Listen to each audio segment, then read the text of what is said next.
अस्सलाम वालेकुम वरहमतुल्लाहि वबरकातुह। जी हम कराची के सफ़र में हैं और हमारे साथ मौजूद हैं हमारे साथी इकराम, और इंशाअल्लाह इनकी फरमाइश पर आपको एक आयत तिलावत सुनाऊंगा। बिस्मिल्लाहिर्रहमानिर्रहीम।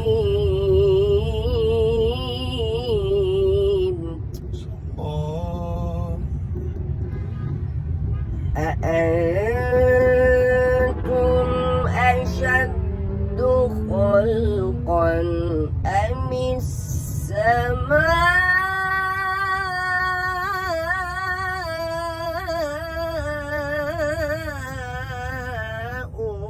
بناها ما شاء الله.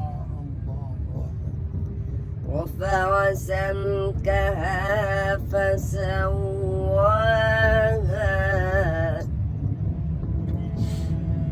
وأغطش ليلها وأخرج ضحاها والأرض بعد ذلك دحاها الله.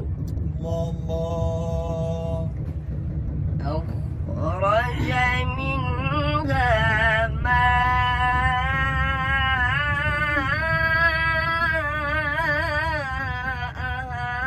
ومرعاها